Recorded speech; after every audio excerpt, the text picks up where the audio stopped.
You want to know a really autistic fun fact about me? I have played through Borderlands 2 so many times over the years since it came out that I can confidently recite the entire game's main story script from memory, including the parts where you wait around to hear additional dialogue from characters. Borderlands 2 is one of my favorite games of all time, right next to Bloodborne and Luigi's Mansion. I consider it to be the best looter shooter to ever exist, though that's not a hard goal to accomplish, considering its biggest competition has a habit of deleting its own content. My bar for not only a good looter shooter, but a good Borderlands game as well is extremely high. Borderlands 3 had a lot of improvements in the gameplay department, but failed in every single way in everything else. Tiny Tina's Wonderlands had a lot of cool ideas like spells and armor mechanics, but then they shit the bed by giving you nothing to do with those things. Borderlands 4 had a lot of promise behind it though.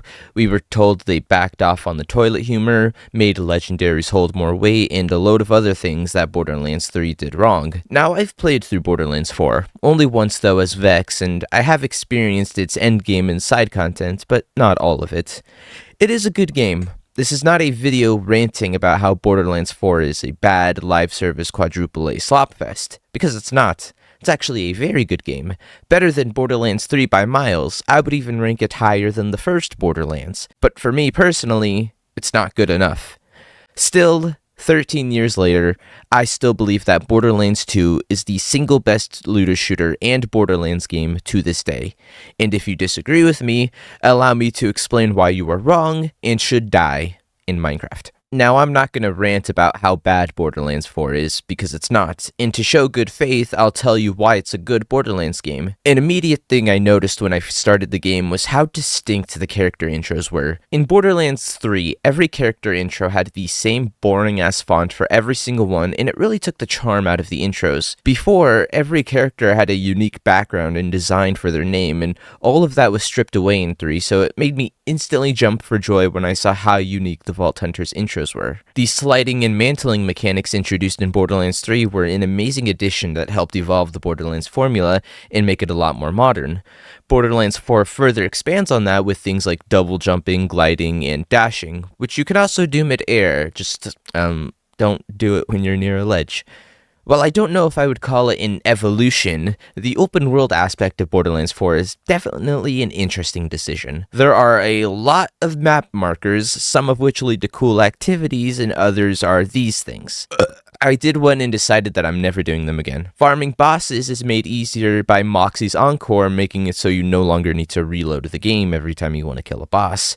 It does cost you, but money in this game has about as much value as Venezuelan money, so it's a non-issue really. The only Vault Hunter I've played so far is Vex, and that's because my options were limited.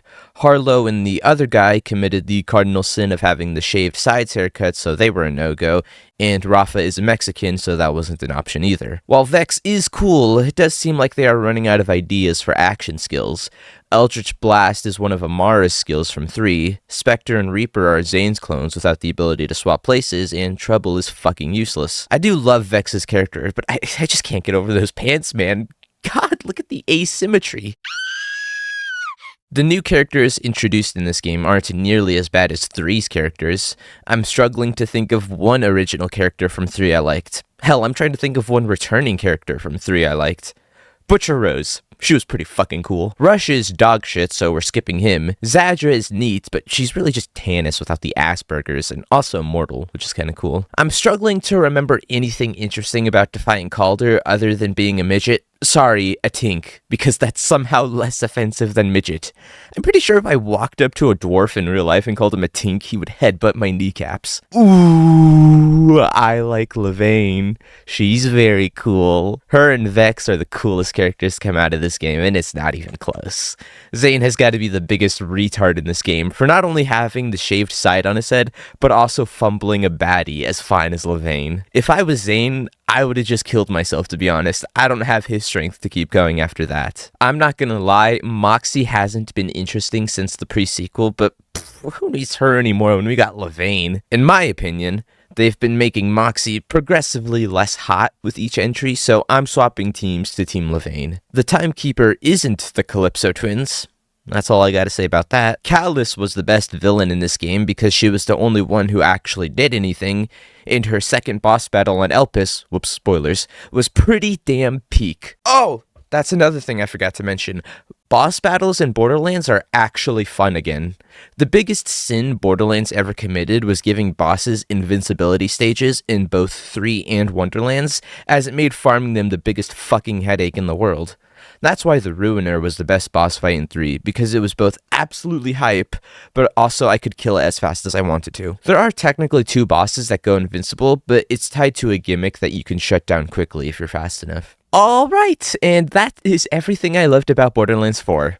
Now let me tell you everything bad about it and why Borderlands 2 is still the best Borderlands game to ever exist. Now I think we can all agree that Borderlands 2's writing is the absolute best in the series, and that 3 is a sloppy wet piece of baby shit, and the obvious culprits are things like Ava, Maya's death, and the Calypsos, but people are quick to point at the newer games and call the writing bad, without explaining why 2 is better, so allow me to do that. I think we can all agree that Handsome Jack is the best villain this series has and will ever see, but why is he the best, and why is Gearbox attempts to replicate him so terrible? Jack is the one who popularized the radio villain trope that is so common in many games, mostly open world games and especially Ubisoft games, but I always notice that everyone who creates a radio villain completely misses the point as to why Jack is always speaking to you over the radio. Whenever we look back at Handsome Jack, we fondly think back to some of his best lines like the pretzels, butt stallion, or the spoon story, but I think it's very important to point out that all of those funny, iconic lines are all within the first half of Borderlands 2. Many people forget, but Borderlands 2's second half is played almost completely seriously. After Roland and Angel die in the mission where angels fear to tread, Jack completely drops the funny guy persona, and you start to see him for who he really is. Hey, how did pretzels suck? How's your day been, buddy? We haven't really talked much since I left you for dead. Hey, you think you'll freeze to death out there? Nah, probably not. Bandits will get you first. My day? Been pretty good. Just bought a pony made of diamonds. Yeah, because I'm rich. So, you know, that's cool. Goodbye. I want to be clear about something. This isn't about Pandora anymore. It's about you. And me. I can never replace what you took from me, but murdering your Vault Hunter pals, destroying that flying city, hell, that's a start. If we're only talking about the main story, Jack makes one joke in the entire second half of the game and is completely serious for the rest of the campaign, and that one joke is fucking hilarious. Hey, buddy, it's me, Roland. Let's kill Handsome Jack and then we'll all go out for milkshakes. No, I'm just playing. He's still really dead. Grabbed his echo unit when I left. Just wanted to tell you that Lilith is doing a bang-up job charging the vault key for me. The warrior will be awake in no time. Handsome Jack, put simply, is a coward. He is a weak, cowardly psychopath, and he knows this. That's why Jack is always taunting you over the radio, because it's the only way he can feel like he has any actual power over you. He knows you can't do anything about him shit-talking over the radio, and that's why he does it. He knows he can never actually beat you head on, and when he actually does, he gets his ass beat. The only time Jack ever does anything on his own is when he teleports behind Roland to shoot him in the back. Like a coward. That's why Jack wears the mask of a charismatic, carefree trillionaire, because as Taster puts it best, underneath he is a pathetic, hideous little nobody. He both metaphorically and literally wears a mask. Ooh, symbolism, metaphors, the door is blue, the curtains are red. I do wonder if that was intentional, because it would be sick if it was. It definitely fits because of how Jack hides his hideous personality underneath the persona. When you actually kill Jack, you see underneath his mask, he's pretty damn ugly underneath there too. That's why the Calypsos never worked. Excluding Troy, Tyreen never had any sort of reason for taunting you over the radio, other than Jack did it, so we have to as well. Tyreen doesn't have any sort of weaknesses like Jack that gives her a reason to be a radio villain. She shows a glimpse of something right before she kills Typhon, but then she's back to annoying streamer cultist and suddenly it doesn't matter anymore. Same with the Timekeeper. I don't know why he hides in his vault the whole game. Okay, well I know why he was put there, but I don't know why he can't go more than 2 feet from it. You literally never see him once until his boss battle, and that's why Callus is my favorite villain in 4.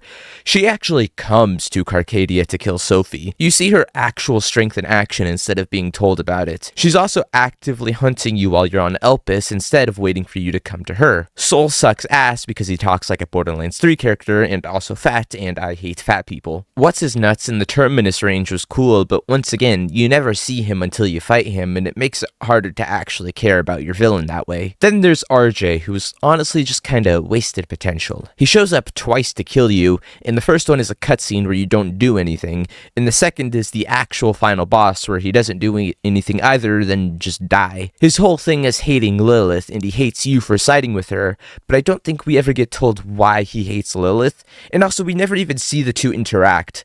Lilith has no clue who RJ even is, which makes his hatred for her even more shallow. It was cool to see him reappear after the prologue, but once again, he doesn't do anything. RJ could have been removed from the game after the prologue, and nothing in the story would have changed. Now that we're aware of why Jack rules and the Timekeeper drools, let me move on to my next complaint. The characters. Borderlands 3 completely ruined most of the returning cast with their stupid Flanderization, and I have no better example than Brick.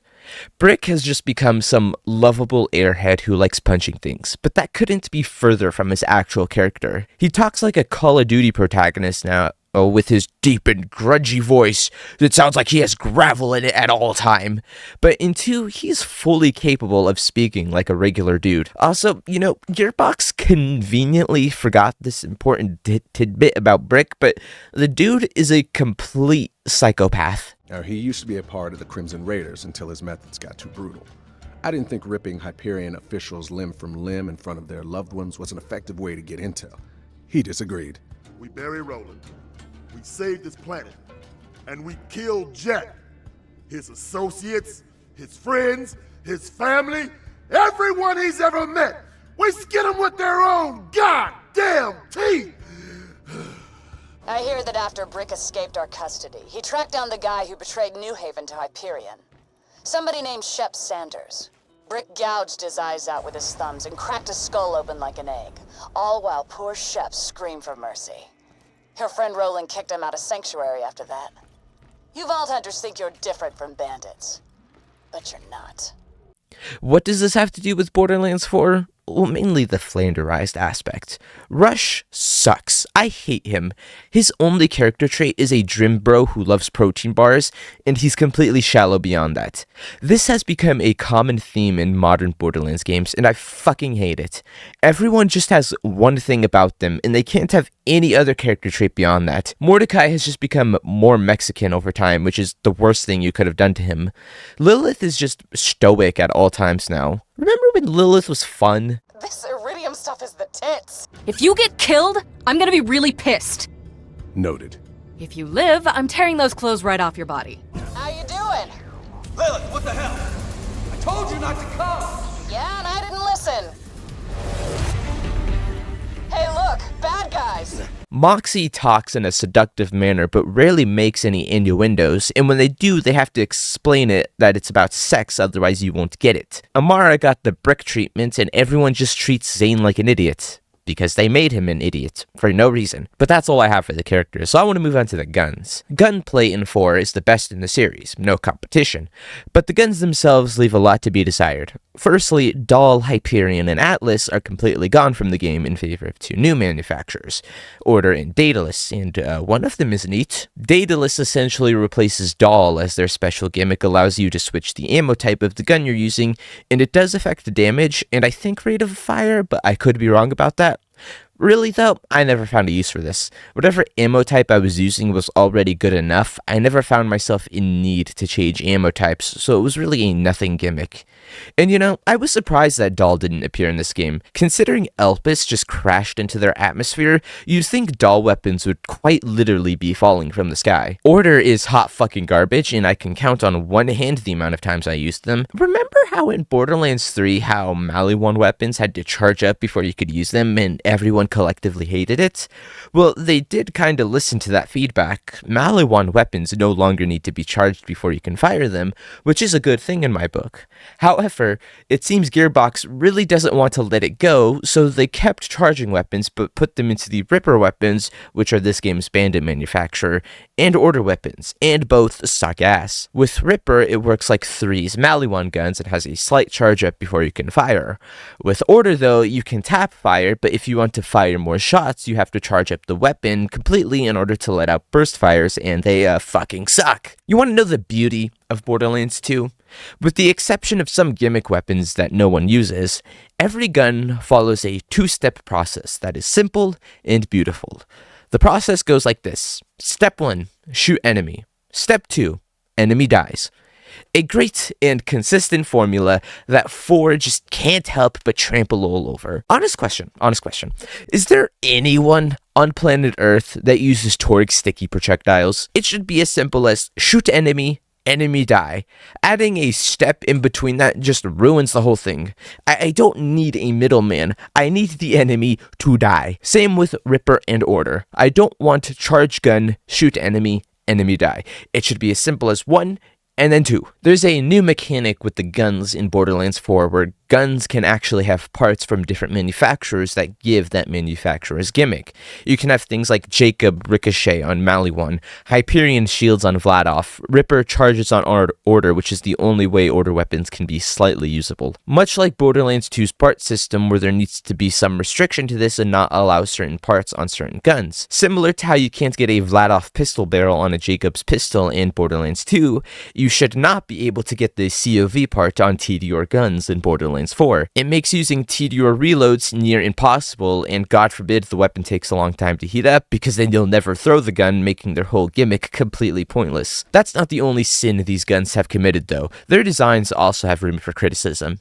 It's common in Borderlands for the low rarity guns to look bland, but in the game they are just downright awful. They look like Destiny exotics, and I don't mean that as a compliment. Made worse by the fact that loot variation is tied to your level, so you won't be seeing all the good looking guns until at least around level 25. Also, what the fuck is going on with Maliwan? What the hell are those magazines? Remember when they had actual bullets in actual magazines?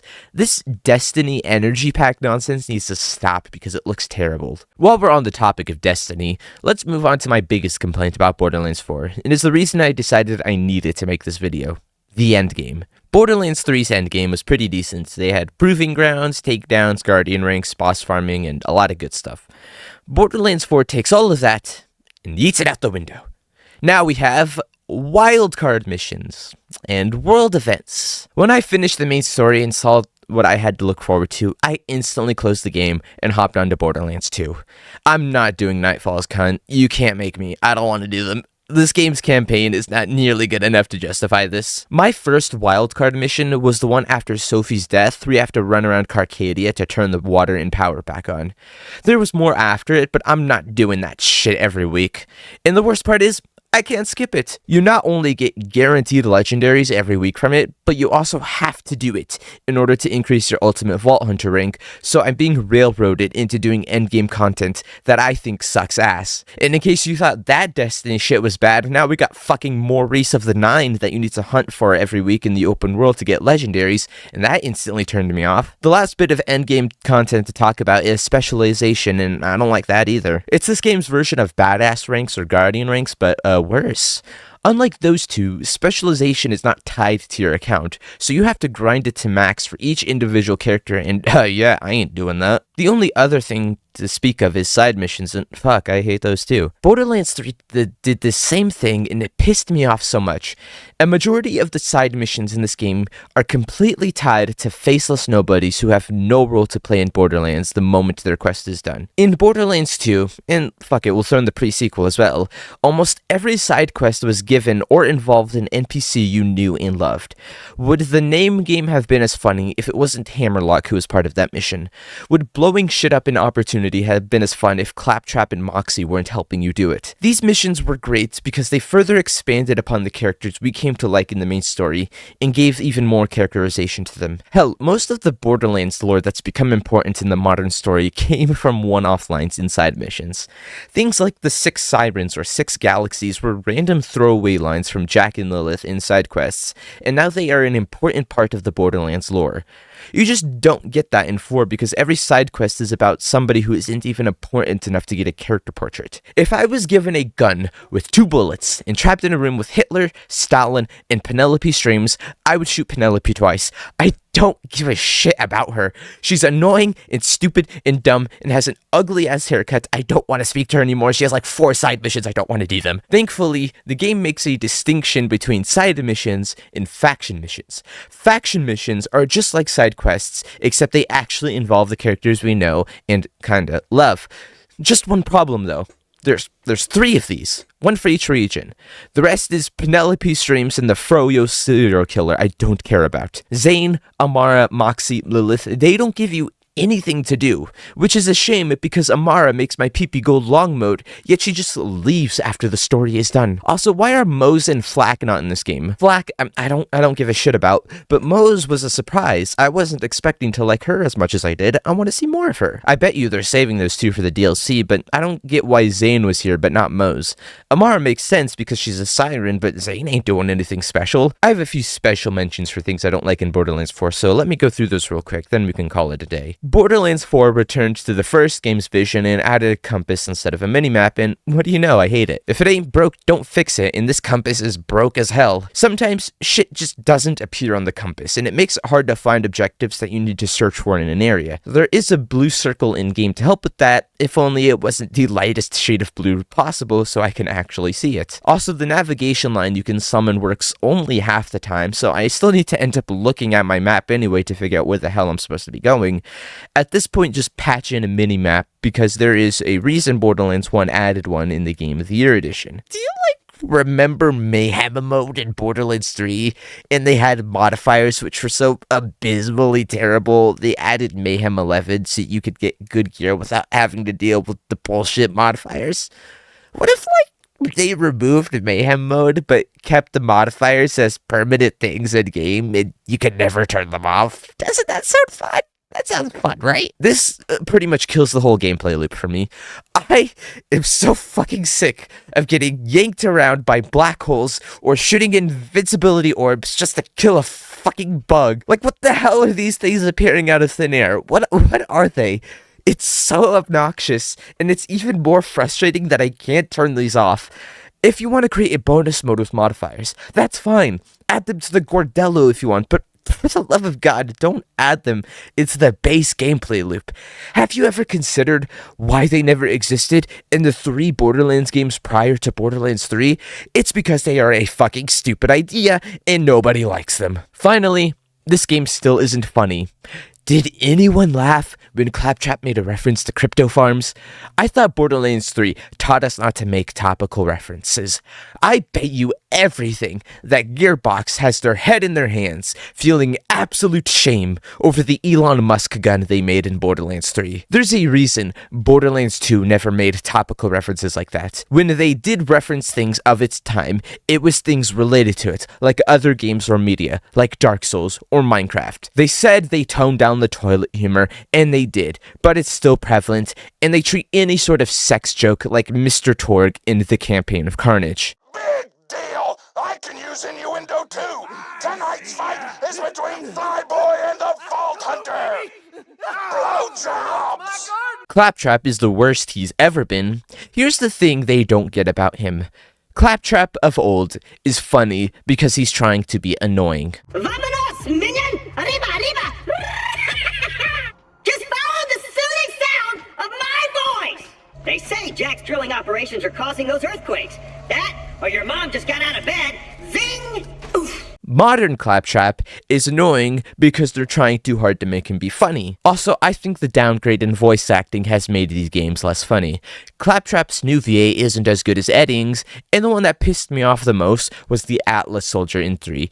These dude are supposed to be the Crimson fucking Lance, the biggest badasses of all time, and they all speak like they're in perpetual puberty. Easy, Liam. The Vault Hunter's with me. VIP. All access. Oh, sorry, sir. But wow, a real Vault Hunter. Right away, sir. Same with the psychos of 3 and 4.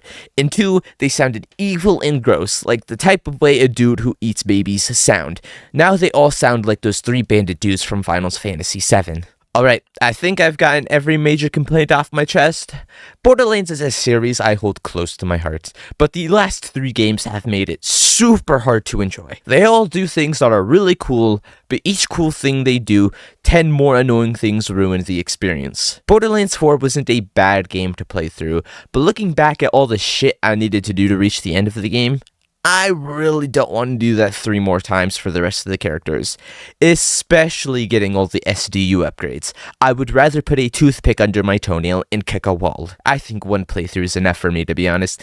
I've started playing through 2 again, and I'm having the time of my life. Borderlands 4 just has so much stuff that I don't like or care about, but I can't ignore any of it because it's integral to progressing the game. I don't know why they felt the need to copy shit Destiny was doing when it should have been the other way around. Borderlands 2 was the perfect blueprint for a good looter shooter, yet no other game has sought to take from it, and now this genre sucks donkey balls.